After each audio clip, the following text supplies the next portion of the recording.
Jaya Radha Madhava Kunja Bihari.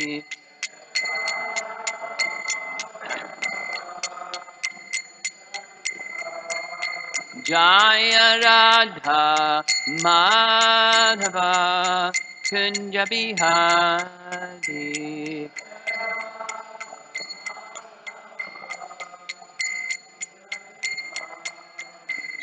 Gopi Jana Balabha Girivardhari.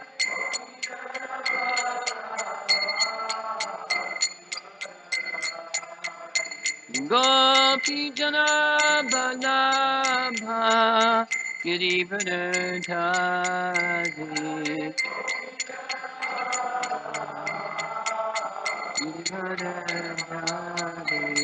Jasodanandana Brajajanarandana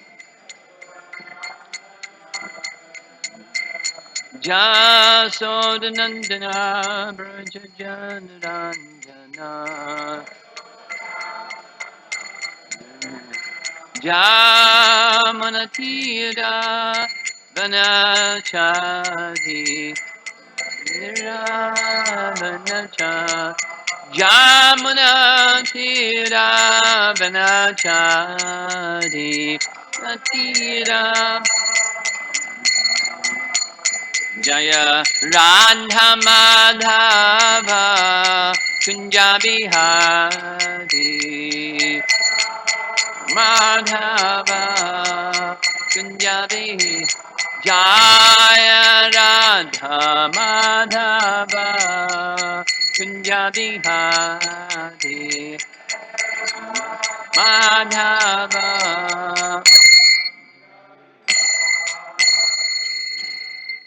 Jaya Vishnupad Paramahamsa Pariviragacharya Astatarasatasi Srimad His Divine Grace A.C. Bhaktivedanta Swami Shri Prabhupada Ki Ananta Koti Vaishnavadinda Ki Grantaraj Srimad Bhagavatam Ki Gaur Premanandi.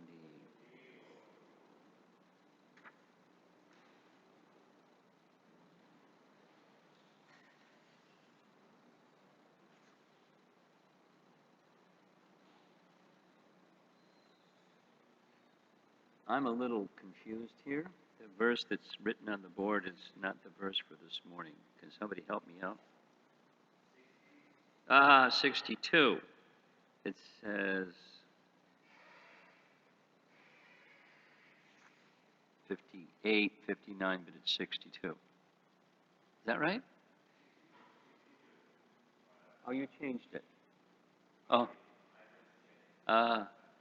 Okay. Very good.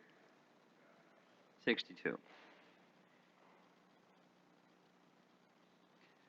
Yosmin snatva mad akride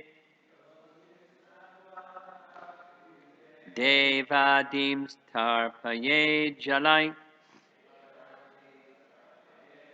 upashamam smaran archet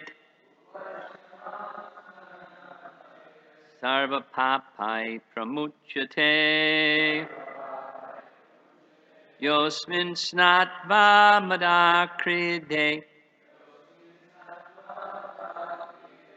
devadim starpaye jalai upashamam smaran archet sarva papai pramuchyate.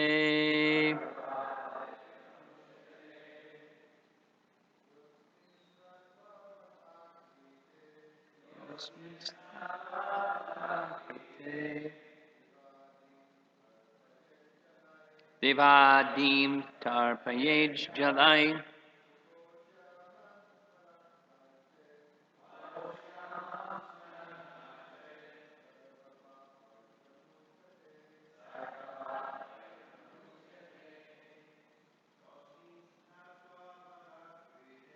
Yosmin snat vamada kride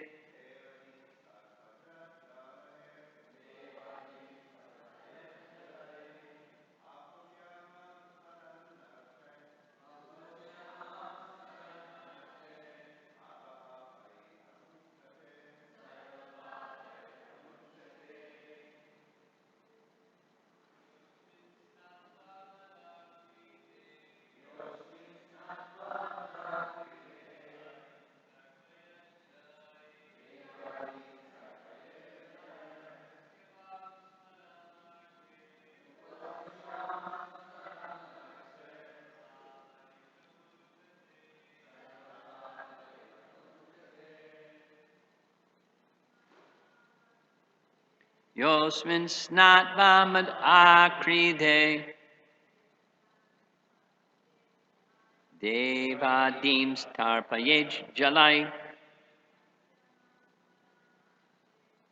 upashmam smaran archet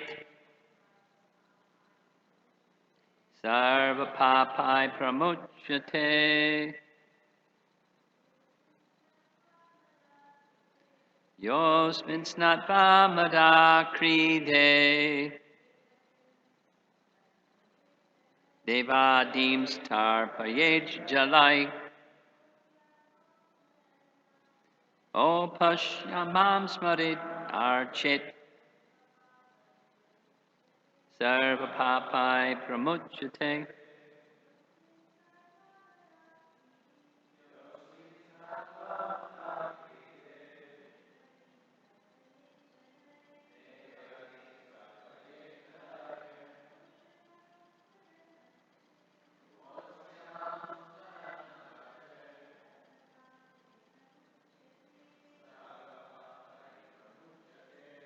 Yaha Who Asmin in this Kaliya's lake in the Jamuna river. Snatva bathing. Mud Akride the place of my pastime. Deva Adin the demigods and other worshipable personalities.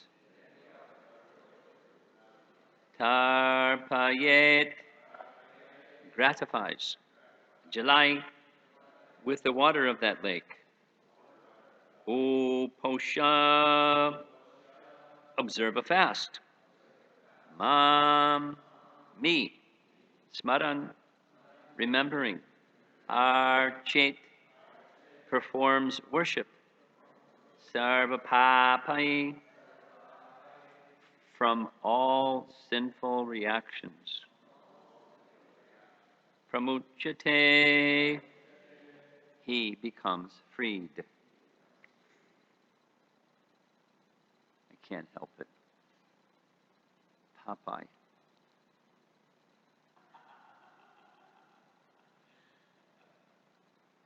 Those of you that are American, you know that one. Okay. Text 60. Shukadeva Goswami said after hearing Kaliya's words, the Supreme Personality of Godhead who was acting the role of a human being replied, "O serpent, you may not remain here any longer. Go back to the ocean." Immediately, Samudra, ocean, accompanied by your retinue of children, wives, other relatives, and friends, let this river be enjoyed by the cows and humans. Now there's some nice commentary, very interesting commentary. Vishwanath Chakravarti Thakur writes, though difficult for Brahma or Shiva to do, Krishna was able to punish Kaliya just by using a human form, Karya Manusha. He did not hold his Shankha and Chakra for this act.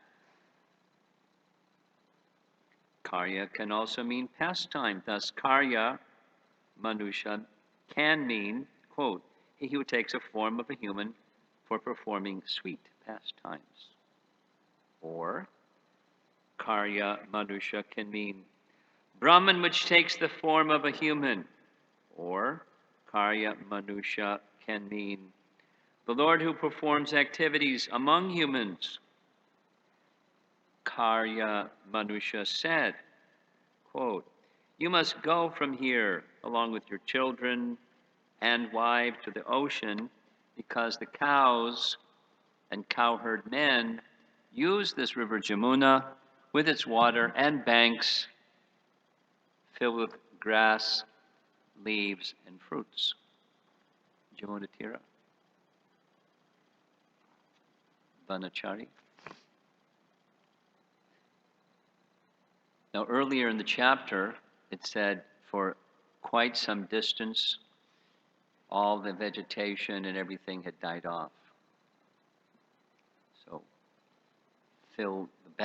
its water in the banks filled with grass, leaves, and fruits after Kaliya leaves. Jiva Goswami writes on this text 60. Hearing this, Krishna replied, he speaks with the understanding that whatever he says, Kaliya should do. Bhagavan appears in his own human form to benefit the humans, Karya Manusha. Or he performs play, Karya, with human-like pastimes, Manusha, not with the material body. Or he spreads his prema, Karya, to all men, Manusha, since humans are the principal objects when he appears among humans. This means that it is improper for snakes to be present at the main abode of the Lord, Vrindavan. Or he has devotees, Manusha, worthy of respect, Arya, worthy of respect, by even Brahma. Ka, so Karya,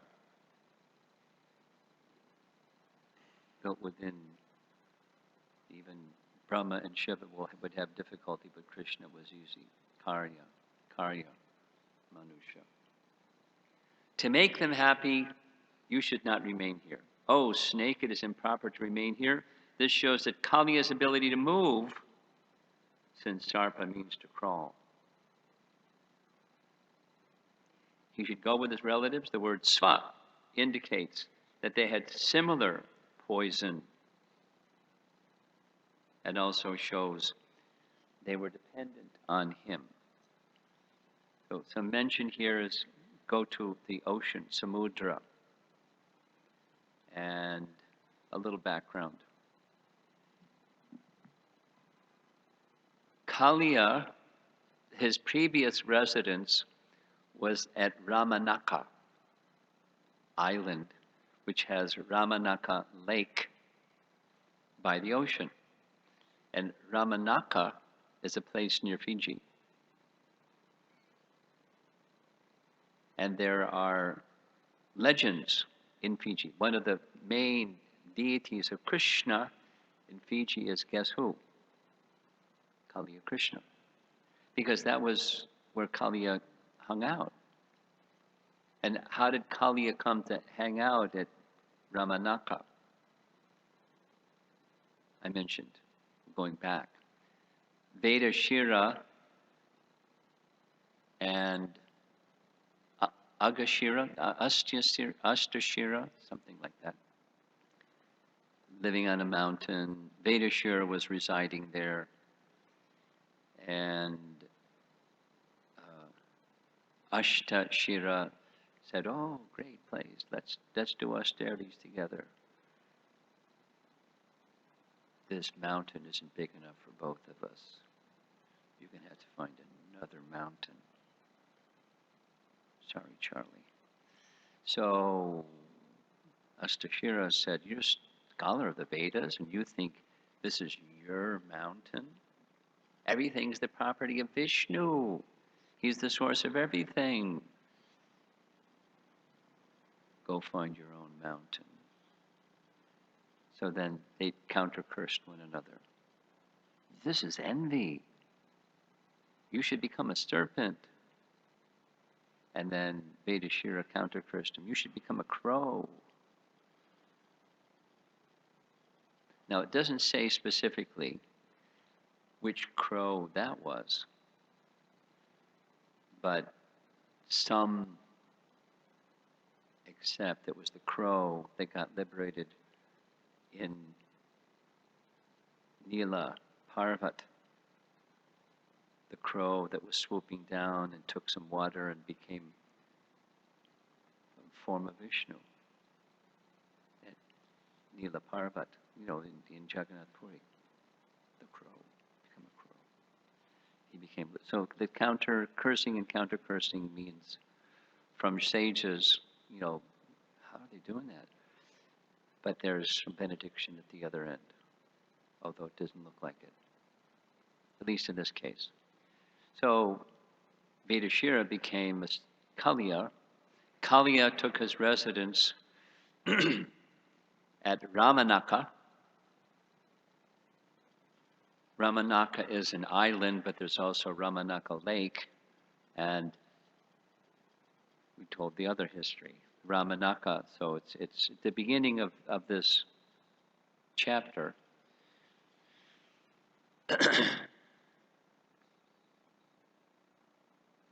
Garuda had a curse from Shobhari. Now, who can curse Garuda? Nobody.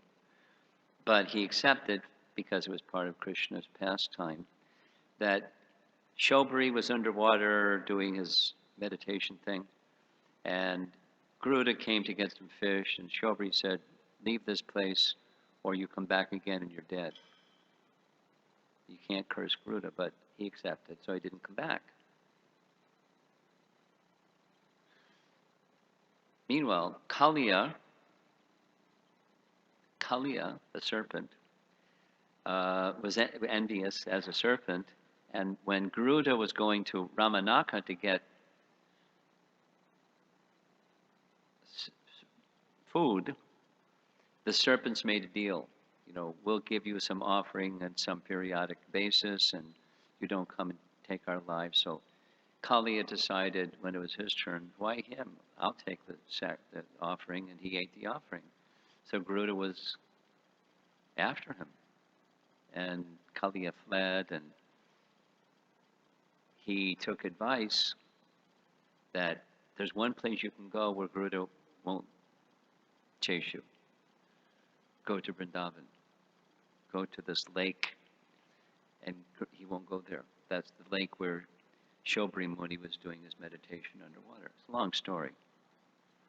But so now he's being told, go back to the Samudra, go back to Ramanaka, where you came from.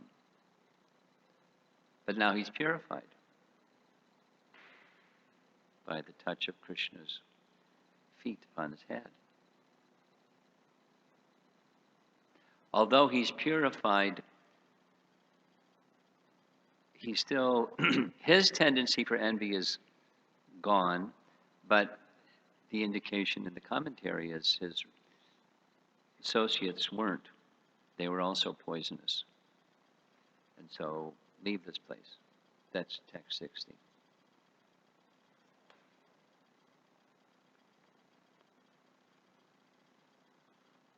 '61. If a mortal being attentively remembers my command to you to leave Vrindavan and go to the ocean, and narrates this account at sunrise and sunset, well, it's not sunrise or sunset, he will never be afraid of you. Commentary.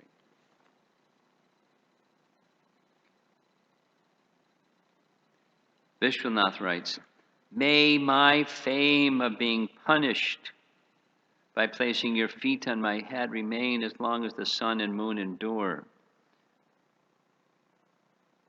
Unquote. That's paraphrasing the thought of Kaliya. Because of the statement, you will no longer have fear of snakes, this verse should be considered a mantra to ward off snake bites. And Jiva Goswami's commentary. The person who, while glorifying at the two sandhyas,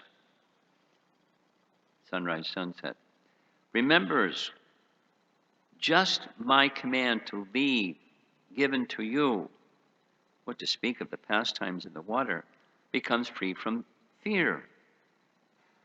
The last two lines of verse 60, the previous, and this verse are a mantra to ward off snakes.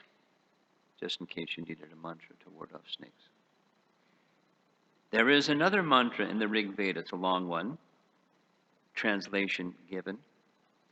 He who carries the Lord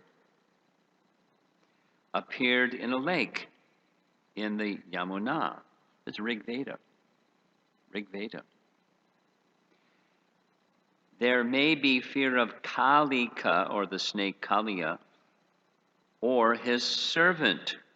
But Kaliya left the place of the Lord and it became free of poison. Right in Rig Veda.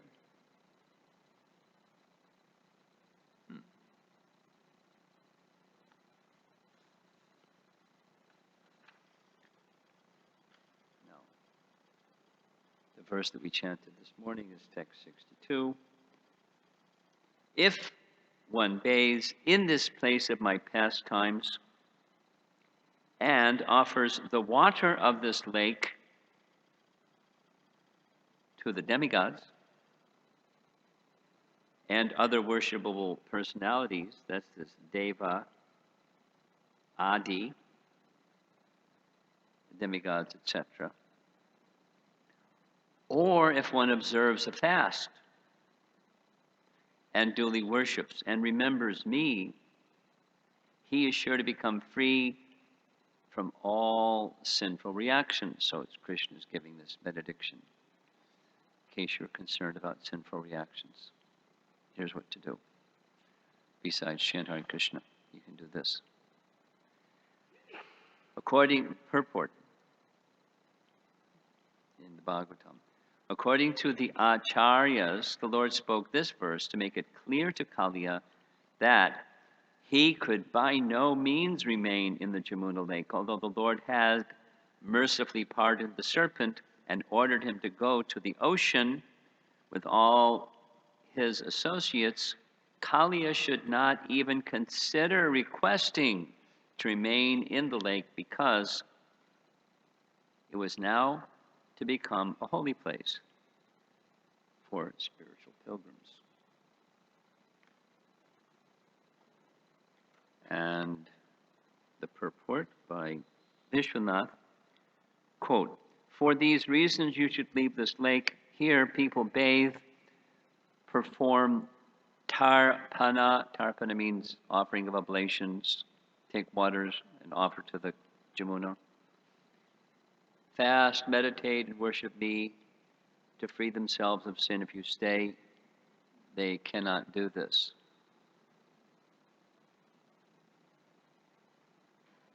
They would be afraid. There's other references to this where, without the details, seeing the snake, they saw the snake before this pastime took place.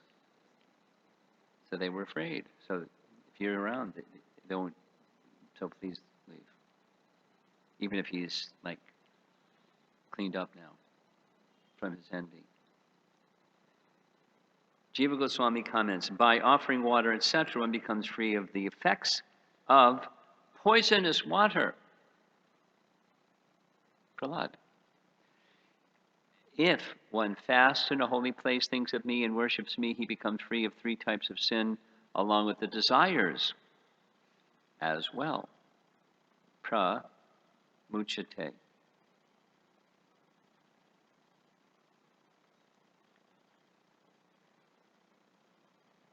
Yamuna Tira Vanachari. So Krishna has wonderful pastimes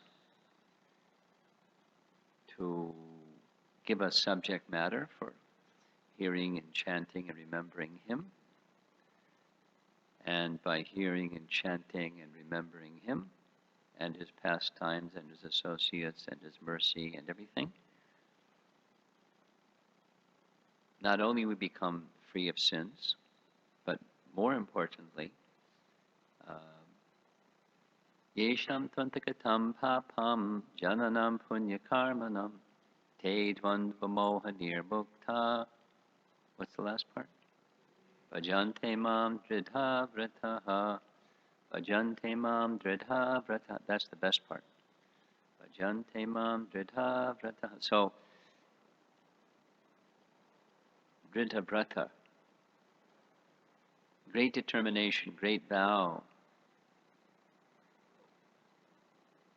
is a result beyond becoming free from papa. Isham tontakatam papam jananam punya. So this punya karma is beyond the mundane punya karma. I mean, mundane punya karma is not bad if you do it for Krishna. If you offer oblations to the demigods and other worshipable personalities for the pleasure of Krishna.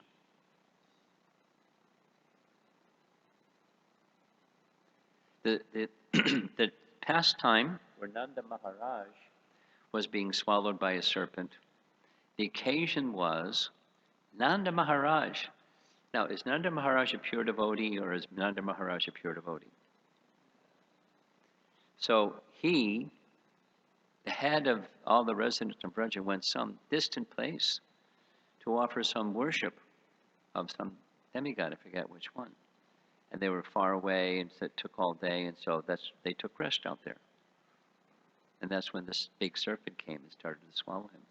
Now, why was he worshiping a demigod? I mean, doesn't that give a wrong signal to us? Like, what's, hey.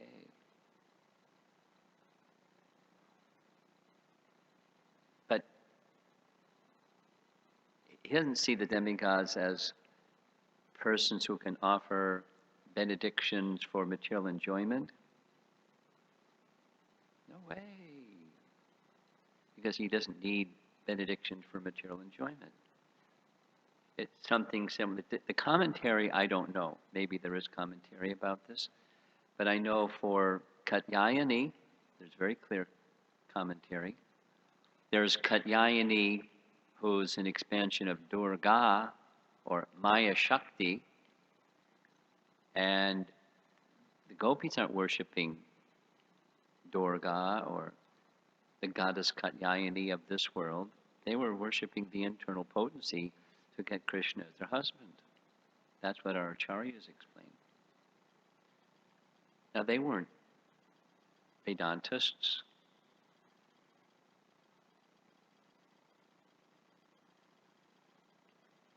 Vyasadeva hadn't even written Vedanta Sutra.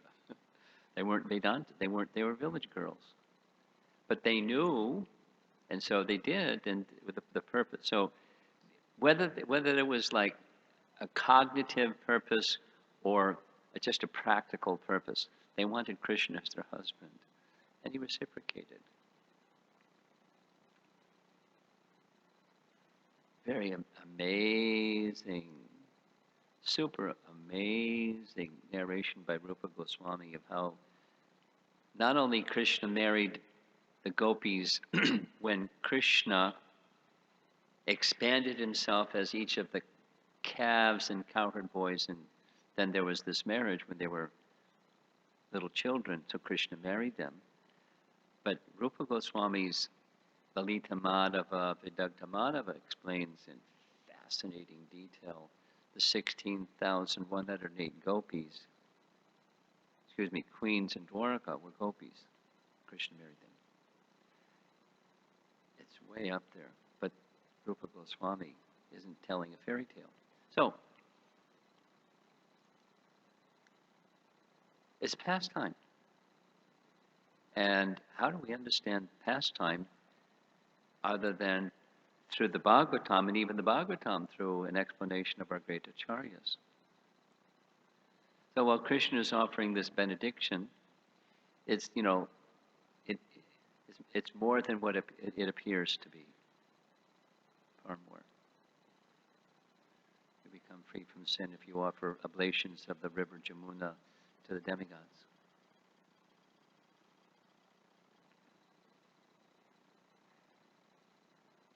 And why is Shukadeva Goswami narrating that as well? He has no interest in material benediction.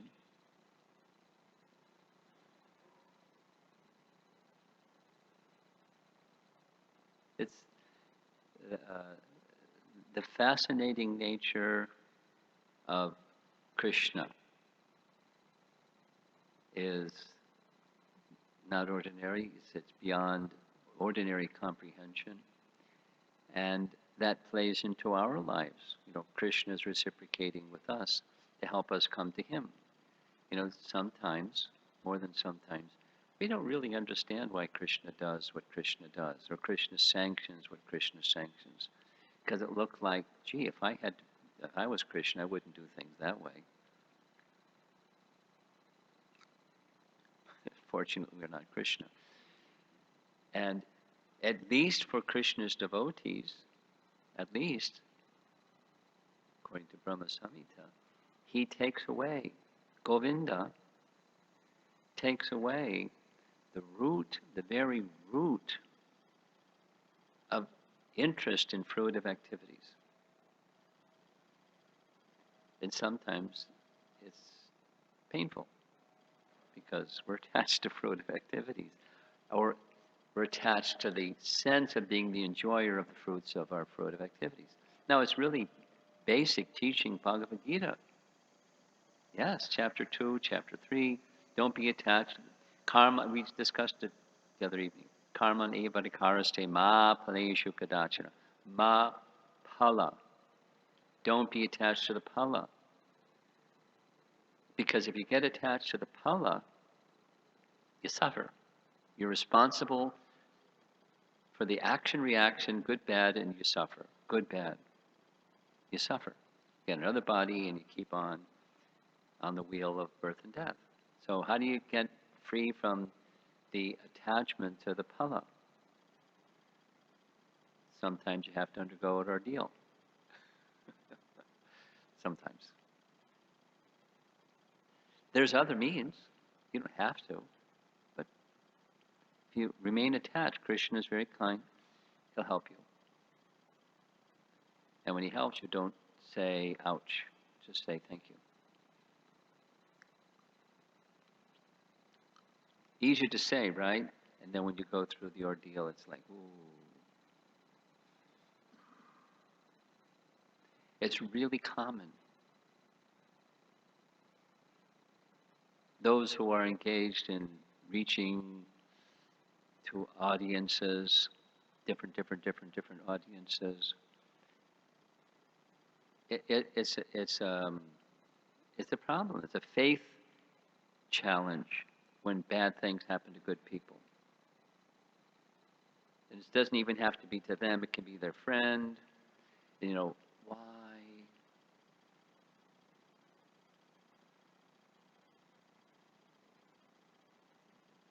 Prabhupada tells the story. He doesn't give the name, but at least my understanding is it's his godbrother.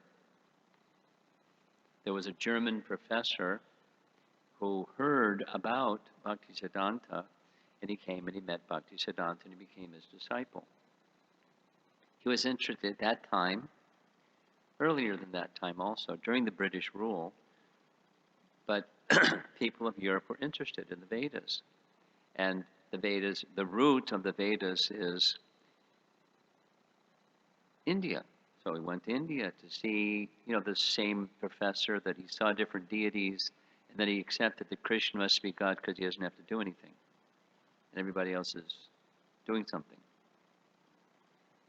Especially in Calcutta. Durga and Kali, and boy, she's doing things. But Krishna just is enjoying, so he must be God. So he shared, apparently, with Prabhupada that when he went back to Germany, or in Germany, people had become atheists. Probably other places they became atheists too, because they were praying to God. Please send back our son, husband, father, brother, whatever, from the war. And when they didn't come back, they became atheists. Because God is our order supplier and he didn't supply. So they checked out.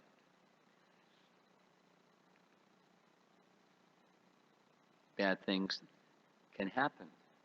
But it's not simply because God's mean.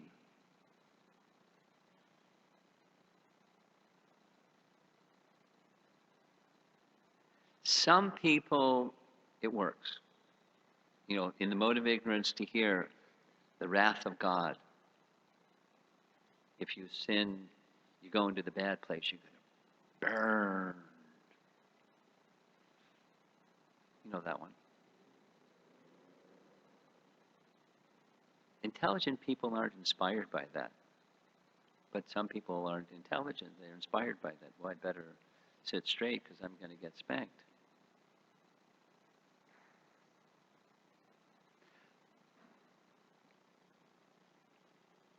But Krishna is not like that.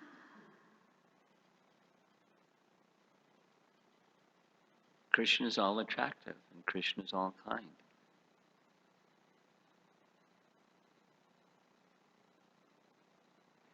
Our Krishna is kind. I'm saying our Krishna in this sense. Here's a Rabindra Swarup Prabhu story. He was telling, I've heard him tell this story like 5 times. He was giving a class at in the South Chicago, in that place that's like a loft where there's a restaurant downstairs and the loft upstairs in the university area. And he was giving a class, like a gathering. And right in the middle of the class, somebody in the audience interrupted and said, I don't believe in God. So Rabindra stopped the class and said, tell me that God that you don't believe in. And the man went off about God lets people suffer and stuff like that. So then Rabindra just patiently listened to the man rant and said, I don't believe in that God either. I share with you my disbelief in that God. Now let me tell you about, or would you like to hear, the God that I believe in? And the man went, go right ahead. So after Rabindra explained in his unique way of explaining things, the man was happy. So what's our conception? It's not a small thing. What's your conception? I spent some time yesterday about the Buddhist conception of void. Here's another little story. It's on the point of Krishna is all attractive and Krishna performs pastimes that they're all very kind. They're mysterious, but part of the mystery is the wonder of Krishna. How wonderful is my Krishna?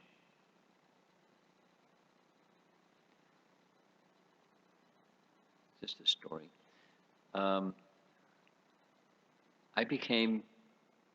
I contacted Krishna consciousness when I was in college. And the person who ran the center where I was a student was Rupanuga Prabhu. Later, Rupanuga became the president in the New York Temple, and I was a brahmachari in the New York Temple. So one of the things that I did college preaching is I was his assistant, so he really liked college preaching, even as the president, so he had somebody make arrangements, and at that time one of the arrangements was classroom speaking. We didn't have clubs and things like we have now. So it's just like a one-off thing. Here was his routine. He was naturally bald. The Western people know who Yul Brynner is. He looked like Yul Brynner. He was really tall, and so he came in totally silent. Everyone's looking at Yul Brynner coming in like this TV celebrity or movie celebrity, and he set up a cloth on the floor, and a picture of Krishna, Gopal Krishna, with his arm around the cow, and the rock behind him.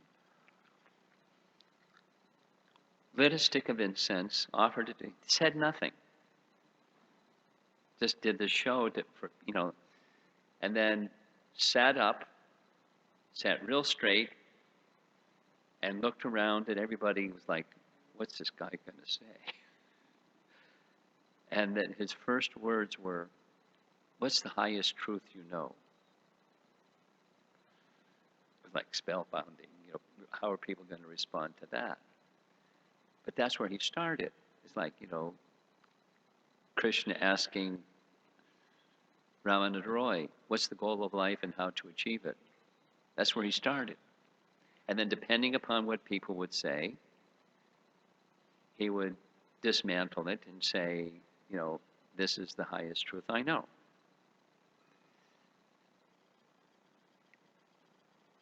I would never do something like that.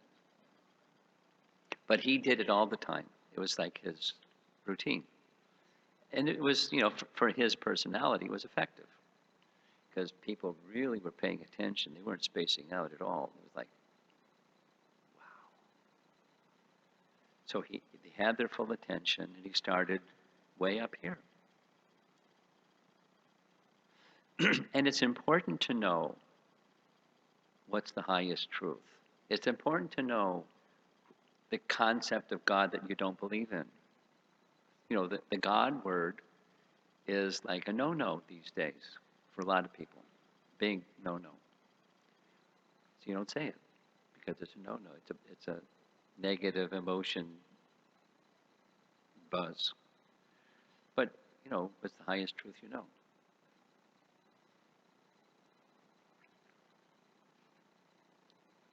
And a lot of people, just like a lot of people don't know what the purpose of the Vedas is, although they think they know what the Vedas are and what the purpose of the Vedas are. Krishna says two things. The purpose of the Vedas is to know him, and over here he says, most people think the purpose of the Vedas is material prosperity and go to heaven. That's it. And nothing more. And it's not just the Vedas, it's Dharma. I mean, this ism, that ism.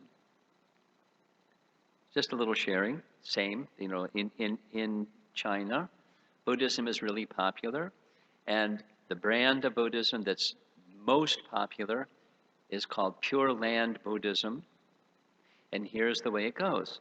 Pure Land Buddhism the Pure Land was created by Amitabha Buddha. This is a simplified version because there are different brands of even Pure Land Buddhism, but the basic one goes like this. Amitabha Buddha was really merciful. He saw a lot of people aren't going to make it to nirvana. So out of his power, he created this Pure Land thing. And it's for people that can't make it to nirvana, and they can go to the Pure Land. It's like heaven. But it's another temporary place. You live a long time in your joy, da-da-da-da. It's like heaven. And if you're really fortunate, you get trained up how to go to the nirvana place. But there, everybody else can stay a real long time and enjoy in the Pure Land. And you're supposed to, part of the practice is you have a mantra, and Amitabha Buddha is part of the mantra. You don't say Krishna, you say Amitabha Buddha, please take me to the Pure Land. So I don't know what they say, something like that. What's the higher truth? This nirvana place, we talked about it yesterday, it doesn't exist. There's no such thing. It's notional. It's emotional. No more suffering. No more anything. Zippo, nada. No desire, no body, no love, no nothing. Nothingness. Whew. What an inspiration, huh?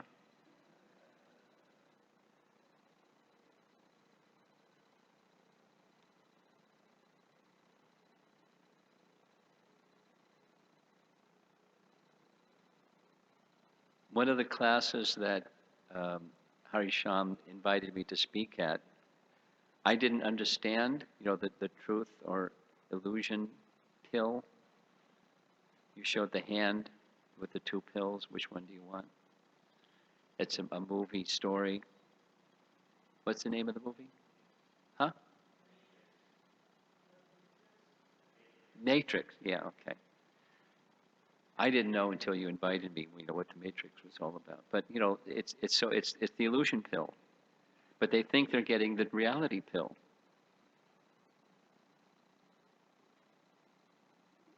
It's cheating. The emperor has no clothes. There's no such place. Don't say it too loud because people will boo you off stage. But at least for audiences like this, we should know.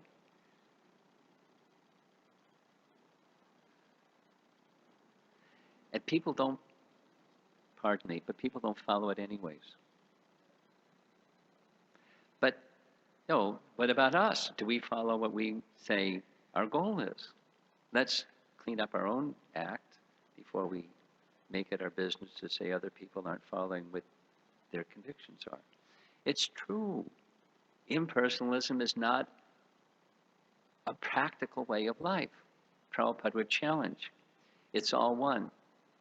And give me all your money, because it's all one. Or, why are you wearing a cotton shirt if it's all one? You don't live by that. It's all one. It's all, but in final analysis, it's all one. We don't live that way. It's not a lifestyle. It's not a philosophy that you live by. But philosophy is meant you live by it. Otherwise, what's the use of the philosophy? Like Prabhupada in his talks with Professor Durkheim. Knowledge for knowledge's sake. No, it has to be practical. What's the practical application? So, that the fruit of our activities, we're not meant to be the enjoyer of it, but we live our lives as if we're the enjoyer of it, while saying karma yoga, or offer the fruits to Krishna. When we, at some level we're doing, it's not a 0, but it's not a 10 either. And we need to cultivate what we say. And part of what helps us cultivate what we say is reading Srimad Bhagavatam and hearing attentively, just like these nice descriptions from our acharyas, along with the verses of Shukadeva Goswami himself, to understand the merciful nature of Krishna. How could Kaliya come to the river Jamuna anyways without Krishna's sanctioning it?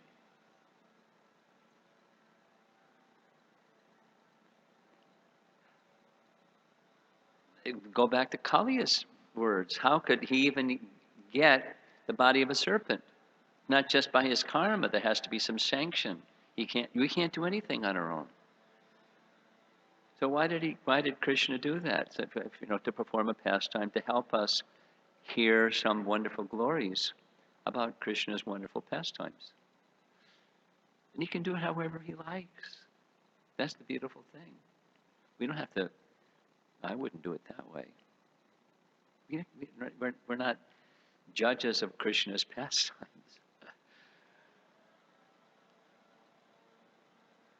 We may not understand them. We may not understand how they play in our lives to take us closer to him. We don't necessarily understand everything. That's okay. We're very tiny. But we have to repose our faith somewhere.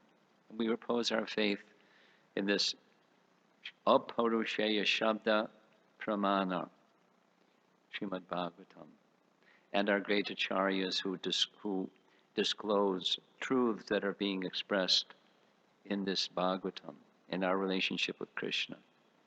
It's to stimulate that ecstatic love for Krishna. I want to be in Vrindavan with Krishna. It's to stimulate that and be in service to him somehow, however he likes. And if we can't be there, we can be here and be in the mood of wanting to be in service to Krishna in Vrindavan. That's our teaching. That's spontaneous devotion here in Chicago. One of the 5 most important activities, and we can cultivate that by our hearing and chanting activity done properly. We're being given the greatest gift. We don't even know it. But that's okay. We don't have to know it. We're being given the great gift anyways.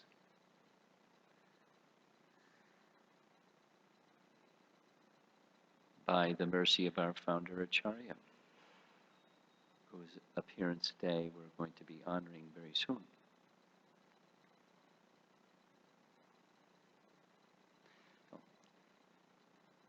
Discussion. This is a discussion-oriented group of devotees.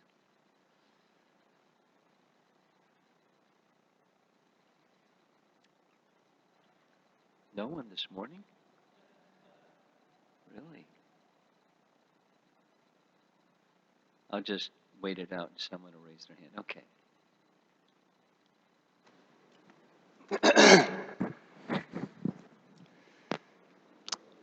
Maharaj, I was contemplating this point of the karma yoga, and I was impressed when I heard a speech by Tulsi Gabbard at a Rath Yatra in New York. She was saying how, that she's doing her karma yoga. In other words, she's doing her occupation as a form of yoga. So I wanted to just explore a little bit the difference between the karma yoga and bhakti yoga. At another program I was at, Hanumak Presaka Maharaj was mentioning that there is this distinction of doing what you're doing because you have some attachment or inclination in that way, versus, how do we understand the difference between those two? Is bhakti a different approach? There's different explanations on this topic, and it's not that one explanation is the totality of all explanations. That's the starting point. One is what inspires karma yoga for some is I don't want the implication in the reaction to my work. I want moksha. I want that kind of I want akarma, and therefore karma yoga is a way to get my akarma situation. I can do my work without the consequence of the reaction to my work because I'm offering the fruit of my work to Vishnu. So it's the consciousness behind the activity that's different. In bhakti yoga, that's not the anticipation, or in the unmixed bhakti, that's not the anticipation. So bhakti means unmixed, shuddha, anyabhilashita shunyam, bhakti ruchate. So there's one explanation of the distinction between. Now, something similar to or related to the question that Harisham asked the other day, one has one's psychophysical nature, and if I engage myself according to my psychophysical nature and do that for Krishna, is that karma yoga or is it bhakti yoga? Well, it depends on the consciousness behind your doing so. So the distinction is the consciousness behind one's doing so, even if it's within one's psychophysical nature.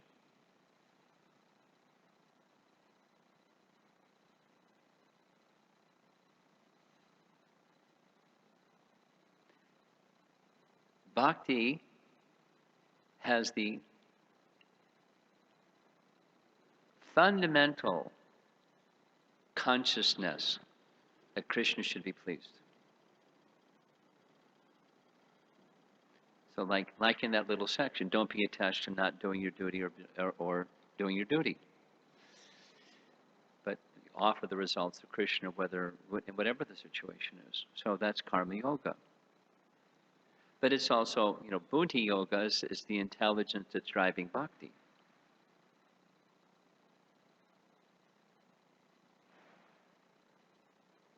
And buddhi yoga isn't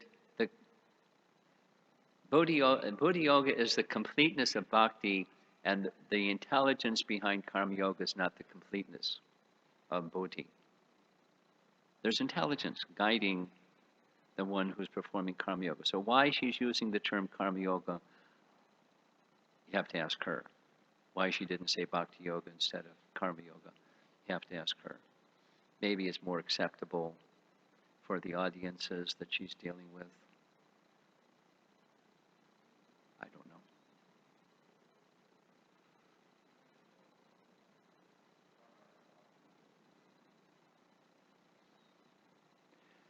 So there's different explanations of that. What's the distinction between the two? If you take Bhakti Shastri course or study the study material for Bhakti Shastri course, I'm sure you'll come up with 2 or 3 other, supplementary explanations of the distinction. How's that? I saw a hand over here. Krishna Archana.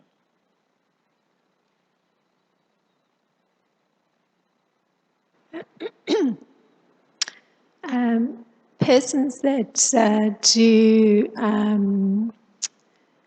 practice making offerings to demigods for the purpose of health or prosperity.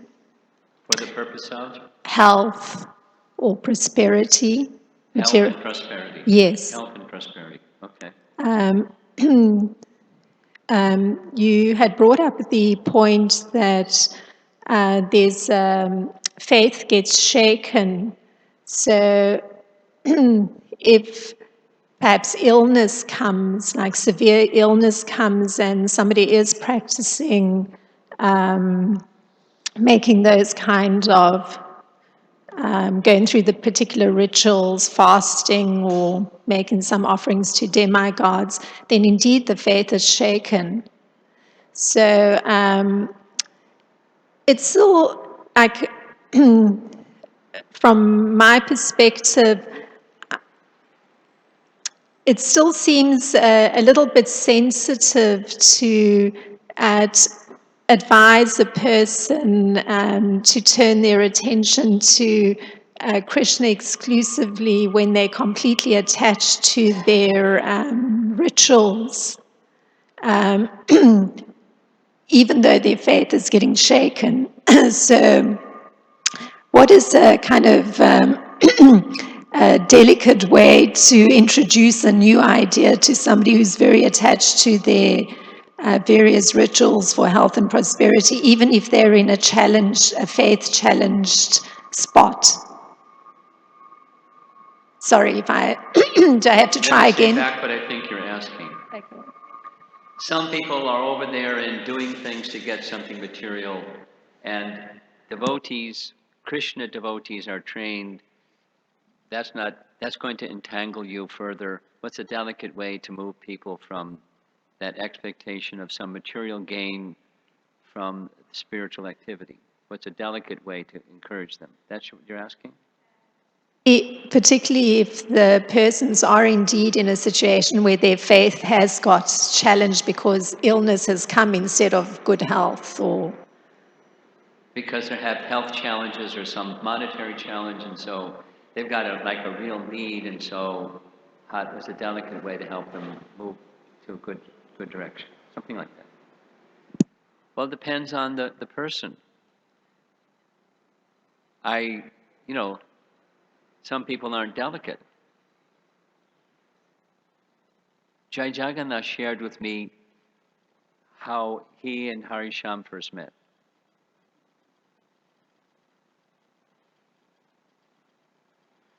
And Jai Jagannath hit him in the face with a baseball bat, so to speak, verbally, a verbal baseball bat. And Harisham went, wow, this guy's good, or what, I don't know exactly what your feelings were, but he didn't run away. But, that's his style. And so Bhaktisiddhanta had his style. Bhaktivinoda had his style, and Prabhupada had his style. And so different people have inspired by Krishna's style, personality, but also some judgment about when to do this and when to do that. Krishna says in Bhagavad Gita, don't disturb the minds of those who are attached, those who have faith in something or other. And then in the purport, Prabhupada gives us kind of like a license to disturb people. We're more kind than Krishna. We have a Krishna license to, so much depends upon us as individuals and the other person as an individual and the circumstance of their life, etc. So there's not a cookie cutter answer to this question. Each of us have our tendencies, our personalities. My tendency is to err on the side of caution and not confront unnecessarily. Sometimes confrontation is necessary, and can the person take it? That's another question. So it takes some intuitive understanding of the person or a deeper relationship with the person, and then you can say the needful instead of just confrontational.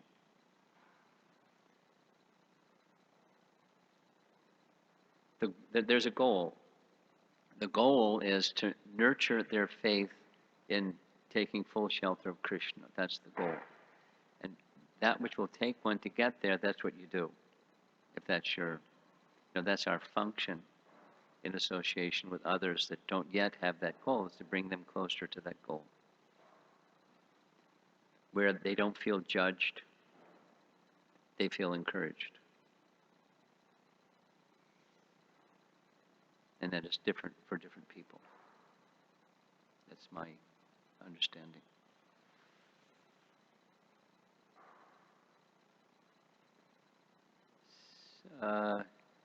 Krunanidhi.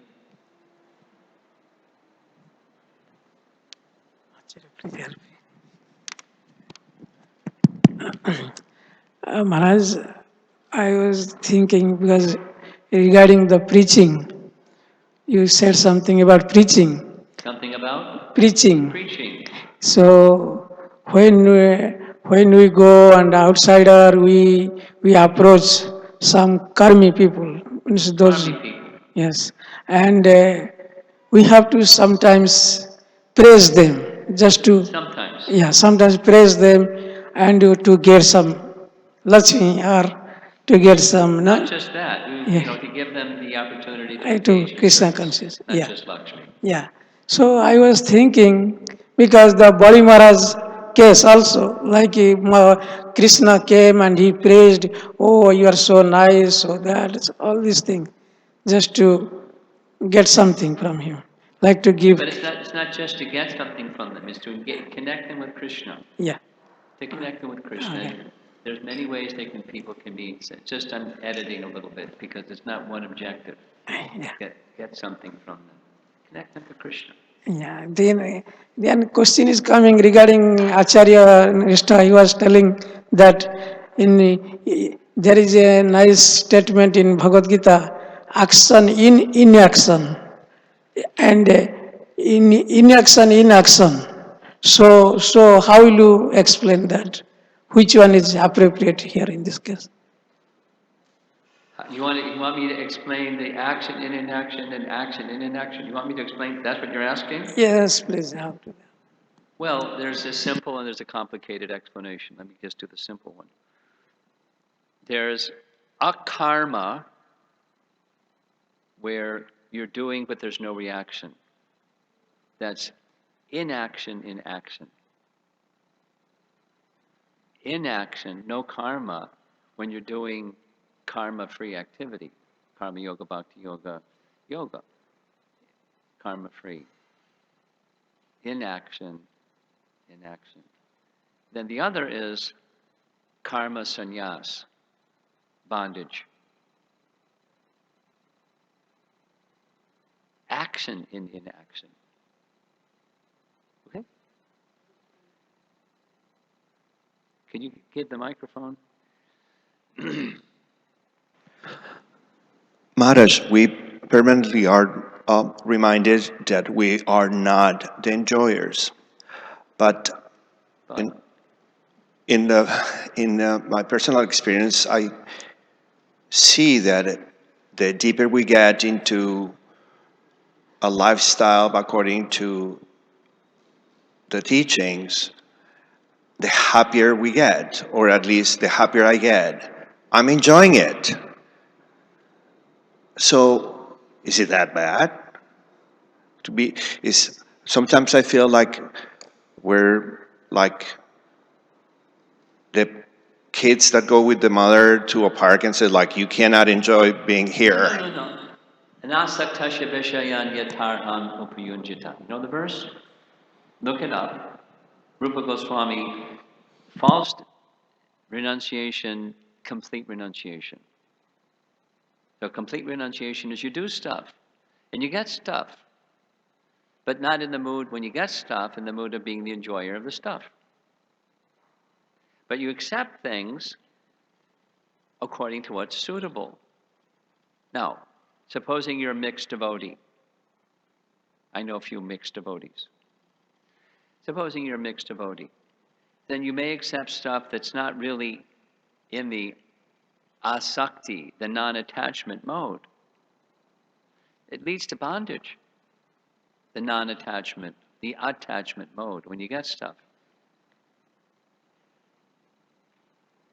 But what are you going to do because you're a mixed devotee? So you accept, and then you have to undergo some misery. It's not like, someone scolding you. It's just, it's renunciation. It's mixed. And therefore, in the mixed position, you're not in the unmixed happiness. And the unmixed happiness is what real happiness is. So how do you navigate that territory? It's described, nice verse, one of 18,000 nice verses, by Krishna to Uddhava. You know that it's going to bring misery, but you do it anyways because that's where you are. And you're praying to Krishna to get on the other side of that attachment, not just the misery that comes from the attachment, but engage in hearing and chanting and devotional service as a mixed devotee. I'm just paraphrasing. That's what we do. No, so it's not, you're bad. It's just, you're not there yet. You're in the mixed position.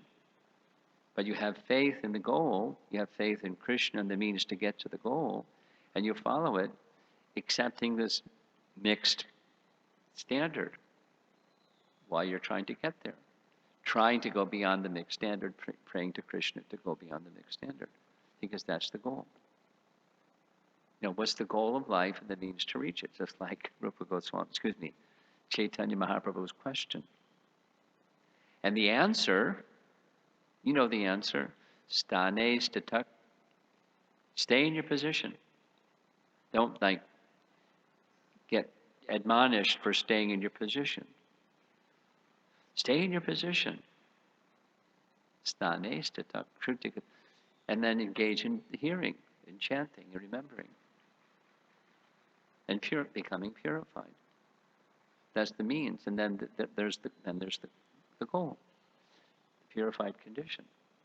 And stay fixed on the goal as you're in this not yet purified stage. Not, feel guilty, low self-esteem, all that kind of language. Oh.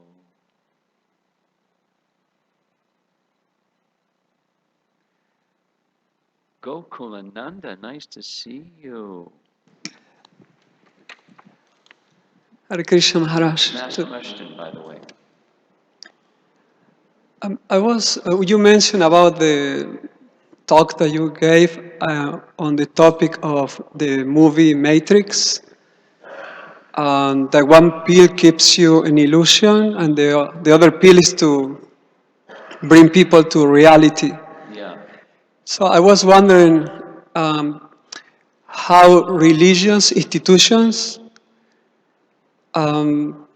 sometimes keeps people more in illusion rather than presenting reality.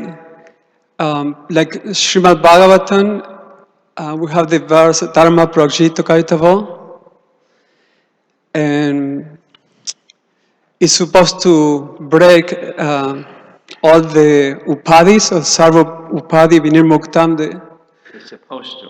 yes, it's supposed to give people the real identity, no? Like Srila Prabhupada always emphasizing that we are spiritual souls. But when we come to, let's say, an ISKCON, we get many upadis in terms of varna, ashram. Like, for instance, I'm a brahmachari, and then it's easy to become attached to those upadis, and it can distract us from the real stuff in terms of who we really are.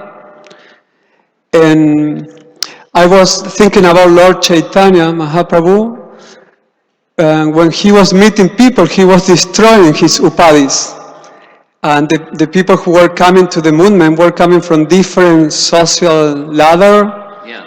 And Lord Chaitanya was minimizing those positions and bringing them through devotional service. Yes.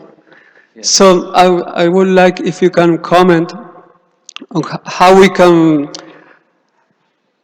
um, survive survive in a religious institution that, because of the function of an institution, it have to give you different upadis.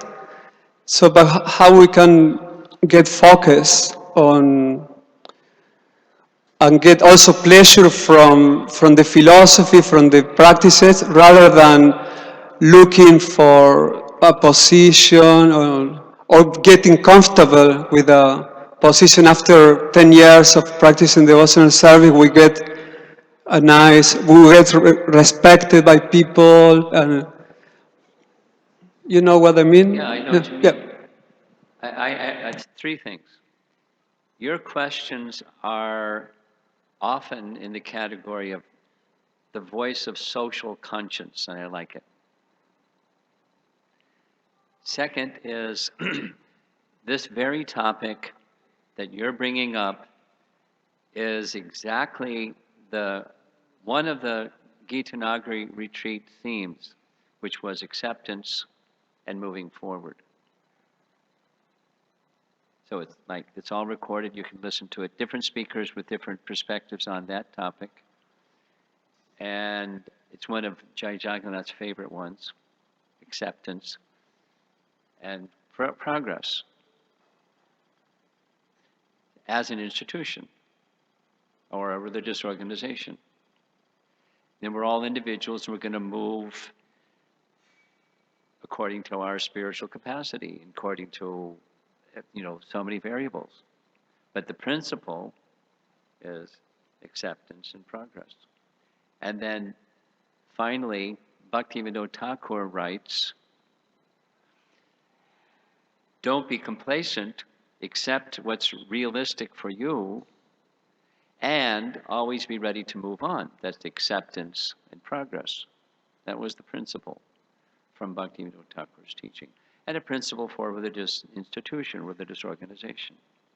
And we honor, say it one more time, that different people are going to be in different positions, and that's just fine. We wish to encourage people to be accepting and make progress. And realistic, not unrealistic progress, according to what one can sustain and maintain over time. Progress in that, to that degree and in that direction. And support that. Now, we're not always accepting of another's. I recently had some interaction with a person who was having a hard time accepting that devotees should be up here and instead they're, the material world, but, devotees should be not like that. They weren't accepting. Here's Prabhupada's statement, and I'm going to end.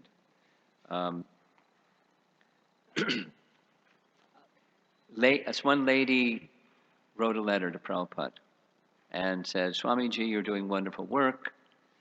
Swamiji, some of your followers don't represent you very well. And Swamiji, you're doing wonderful work. And Prabhupada wrote a letter back saying, thank you for your appreciation of the wonderful work. And as far as my followers, please consider them to be like persons who know that they're not clean, they're in the shower to become clean, and they're trying to become clean. So please allow them to become clean and recognize that they're trying to become clean, and thank you again for your kind appreciation for my good work. So like that, as a religious organization, we, not just that lady, but we as members of the organization, this organization or another organization, regarding, this interfaith dialogue appreciator over here, appreciate that they're at a certain stage. We appreciate that they're at a certain stage. And we honor that. And, if there's some way that if they so desire to see what the next step is, then model it for them. Then say it in a, back to Krishna Archana's question, model it, say it in a way that's, not judgmental and not harsh and, appropriate for the person or the circumstance. As a religious organization, regarding other religious organizations, and vice versa. Are there religious organizations that look at, we're not walking our talk, because look at what some of your members do, da-da-da-da-da. It goes on. So that's a short reply to a big question, the social conscious question. I don't want to take it further because of time. I'm going to end, if that's okay. He's reaching for the microphone. Srila Prabhupada ki jai.